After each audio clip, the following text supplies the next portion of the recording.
أو جورج. alright. طب يلا start. يلا. And Julia, when the لا حطيت start جورج. And Julia, when the security guard comes, tell him هلا security سمعت جورج. على 8 هلا بيجي. بيجي 8 بده يشتاق خطنا. قل له انطر شوي. قل ايه اوكي خلص جورج بدبره. Okay, let's hope this one works. Yes. Okay, we have backup 2 mics. Yeah. Najat Aoun Saliba, welcome to our second attempt at the Ertbewi Banyan podcast. Right. We just filmed a 30-minute episode. Our mics didn't turn on. That's true. The video is beautiful. The audio is not. We wanted people to see the sunset with us. Yeah. They're going to see a slightly different background, but it's okay. All right. It's still beautiful. It is very beautiful. I won't take too much of your time. First, I'm going to say you're a dear friend, and it's an honor for me that first a friend comes all the way to visit me here near Edma through so much traffic. I know it takes almost 2 hours now to get from Beirut to here. You came as a friend to check up on me, and then I asked you if we could just take advantage of our friendship and record. I've enjoyed talking to you quite a bit, and I actually thought maybe we're going through different experiences, but we're both experiencing an impasse in our lives, and maybe we can touch on that. I'll start with mine, and maybe then we can move on to yours. My impasse has been one of reflection. I had a severe crash that has left me injured in 3 locations. I'm immobile. I have to be pushed around. I can't do anything independent at the moment. I've turned to friends to support me, and I know now exactly who these friends are, the real friends, and they've delivered. The impasse is also maybe taking a bit of time to reflect on all that has happened in this country, not in last years, but maybe the last months. And not being too hard and letting things play out, even when there's disappointment, sort of taking a step back. That impasse also includes maybe not finding the right blame, not being able to blame anyone or anything for what happened, at least to me. Yet I'm sure there is a story, and I'm sure there is a role to play, and I'm trying to figure that out too. And this is still very early. So I'm really at a crossroads in my life. A crossroads with a very beautiful view, talking to friends on my podcast on this balcony. And maybe I can ask you if this is normal. In other words, when you go through an accident, or when you go through something tragic, that you should take some time off and figure things out. Anything you can say on that? I want to say something about friends. I never learned growing up that friends are that important in life until I went to graduate school. I had and still have a friend, Italian friend, who taught me how to really nurture and develop friendship and how much to value friends. It was such a beautiful learning experience. And from then on, friends for me are very, very, very important. And it is really, like you said, important to say hello when they need the hello. Or probably they don't need it, but it's just to show that you care. And it's important. Not asking anything in return, never, but just to be next to people who you think they think like you or they have the same values as you. I think this is richness in life, and for me it's one of the important things that one should learn how to develop, of how to make friends and keep friends in life. I really know now who my friends are. But you will meet more people, and some people will drop along the way. It doesn't matter. I think what matters is that when they are present, we really need to value them as much as possible and keep the connection going, even from far distance. This friend of mine who taught me how to make friends is still my friend. We talk probably once or twice a year, but when we talk, it doesn't take seconds to reconnect. Right. That, to me, that defines friendship. There's no Right. effort needed. Yes. I'm beginning to finally come to terms with what happened to my body, and I'm anticipating full recovery. I'm not trying to claim anything special here. I've seen cases so much worse. I've actually done interviews since I ended up here with paralyzed friends. Somebody from AUB who can barely move his body. And even he was telling me, look, my situation could have been worse.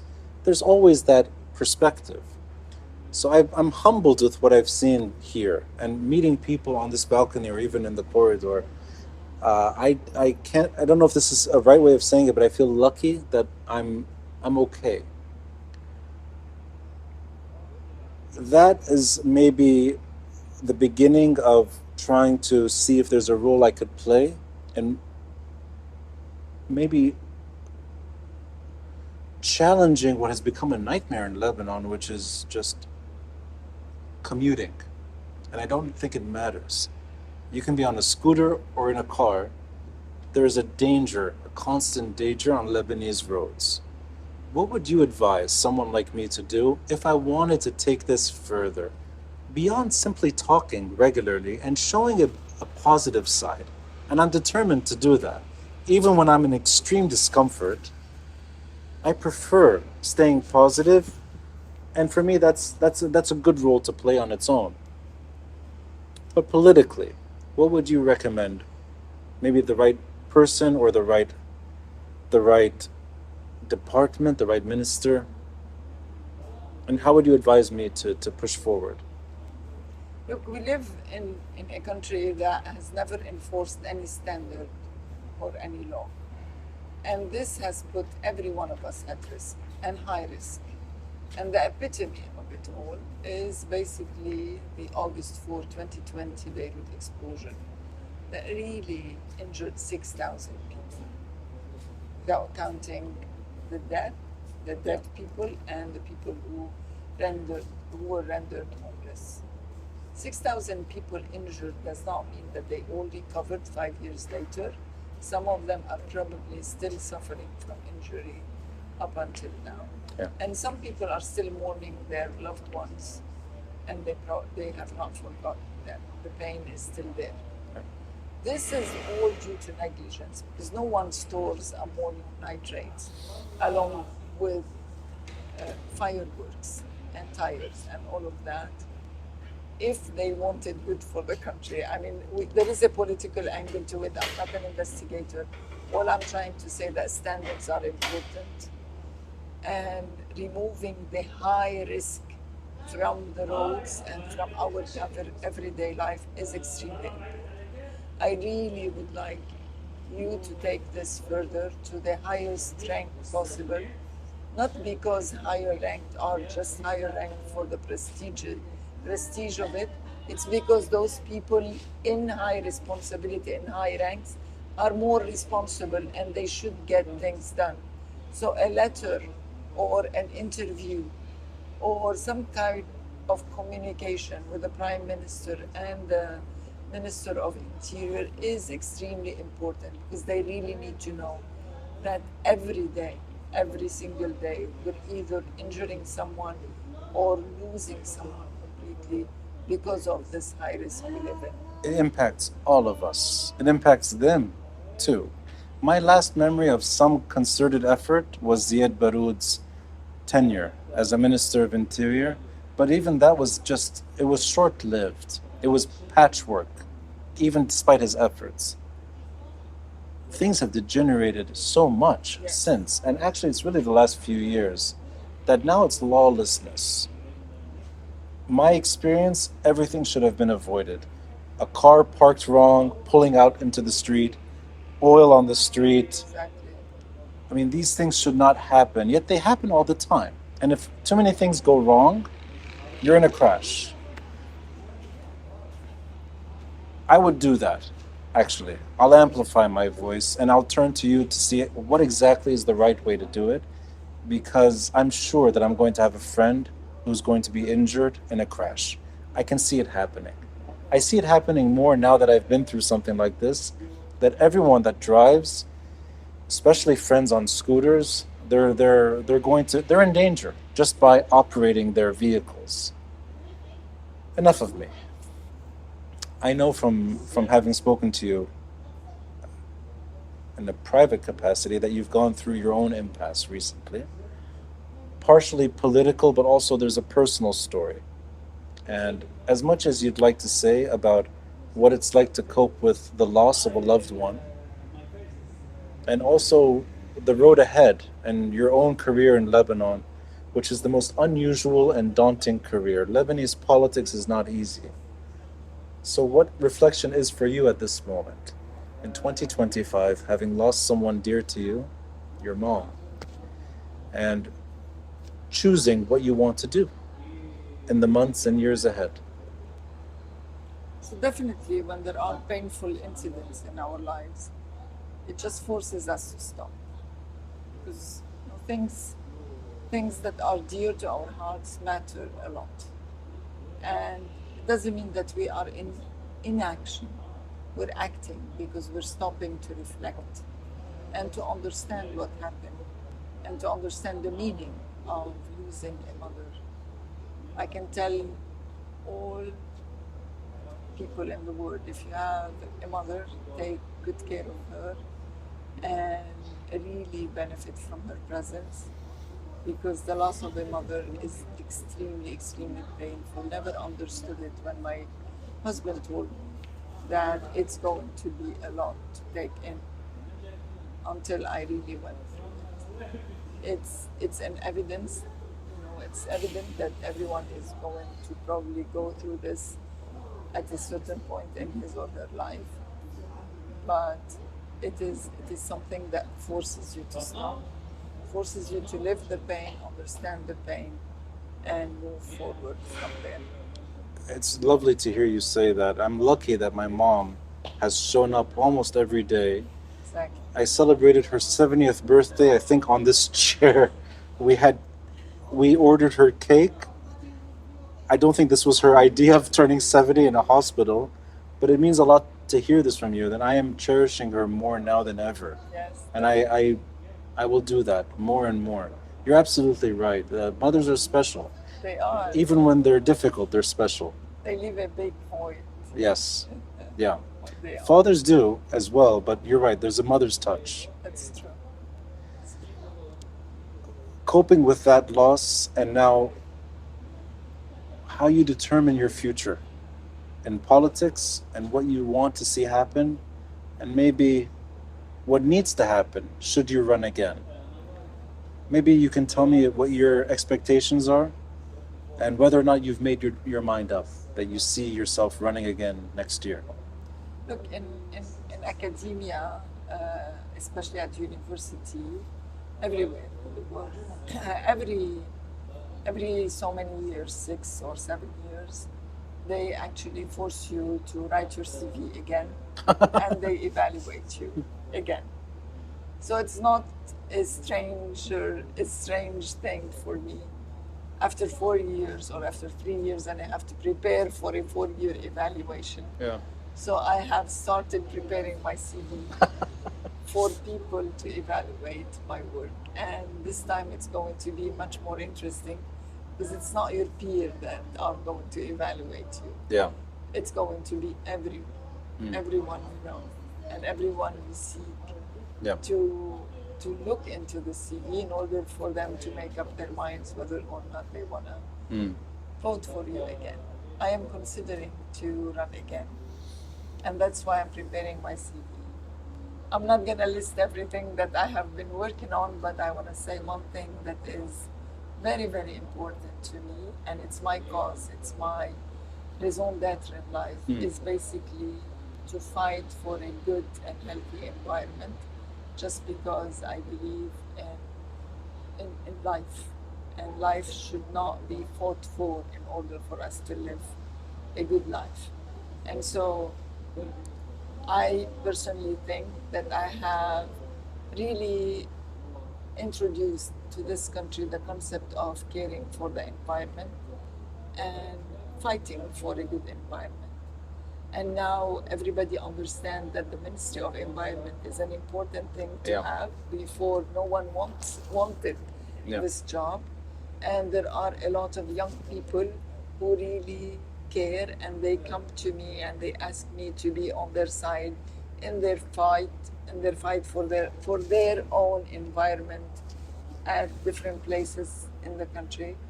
So I believe in my pursuit to for this cause, I have introduced a small dent into understanding or into bringing good things about environment. And this is what Steve Jobs used to say.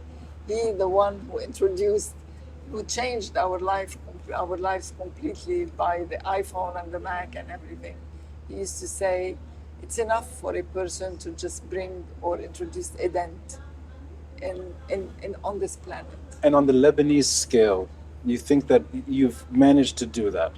Definitely.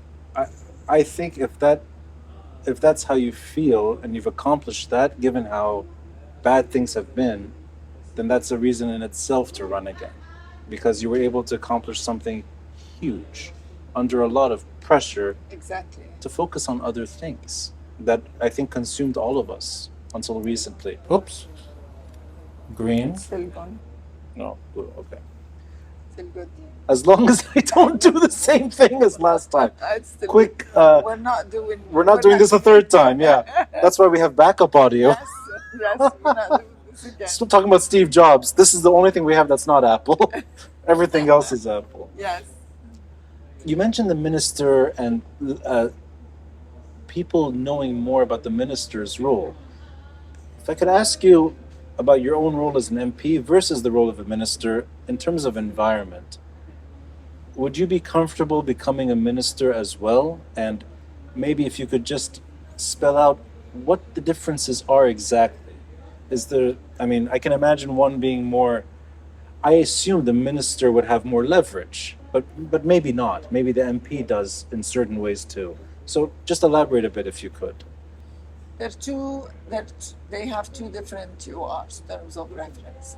One is on the executive level to make a decision and to provide solutions. At the MP level, it's different because the MP needs to understand the needs of the people and listen to their demands and be the liaison, the link between what people want and need and what needs to happen at the executive level. So this role of being connected to the ground, to the mass, to the people, to the community, and also being able to reach out to the executive minister and tell him or advise him on things that need to be done. Yeah. And at the same time, think about what laws you can provide and you can develop in order for the people to be, better off and for the minister's job to be eased out. So all of this is the role of the MP. So the role of the MP is very, very important because it's on the vertical level. It's the one that holds the two basically, right, from the top and from the bottom. And I like that always. So is to there be well connected and well grounded. But do you have a personal preference to remaining an MP versus, let's assume you were offered Minister of Environment portfolio? Would you lean more still on remaining an MP? I like both, and I can do both. When I was at the university, all my colleagues used to tell me, you're a very good manager. Which would lend itself to minister. Yes, yeah. Which is more the role of a minister. Right. And you need to manage everything in life. Yeah. But I'm saying, at the executive level, I've done it. I can do it. Yeah. I'm enjoying what I'm doing right now, and I'm also understanding the responsibility and the privilege of being an MP at the same time. I'll wrap it up with a question about competency. The current government is a competent government, even when it can disappoint, and even when things are not necessarily in its control. The lineup the type of the type of people that emerged recently, I don't think there's a better chance, really. Next year, elections, we may be disappointed. We may end up with figures that both of us do not want to see returning to politics. Do you have a certain threshold? Meaning, do you have a bare minimum that you want to see happen before making that final decision to run? Or would you run regardless, even when things are not necessarily as favorable compared to today? Gonna, despite despite everything that we're hearing and all the media that is trying to diminish or undermine the role of change and the movement of change. I think this is a movement that has started probably in 2013 and then in 2015 and then in 2019, and it has only grown since then. Yeah. It never went back. Things happen in increment, and I think change will continue to happen because the majority of the people are for the change.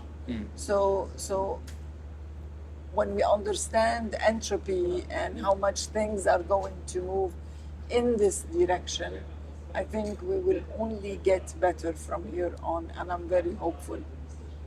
So there is no go back. Okay. I So think going back yeah. has become in the past, and the future holds big transformation, and that's my view for the future. Is there any red line for you to reconsider running? Would I'm trying to see if there's certain conditions that if they're not met, you would say no, your role is better off, not necessarily in politics, but outside of politics. Not for now, at least. Okay. Not for I know it's premature to ask this too because Yeah. we're 10 months away from the elections, Right. But Right. and so many things can happen on the way. And we owe it as change people for the change movement. I owe it for the women who need to keep the fight going until we have a lot more women in the parliament.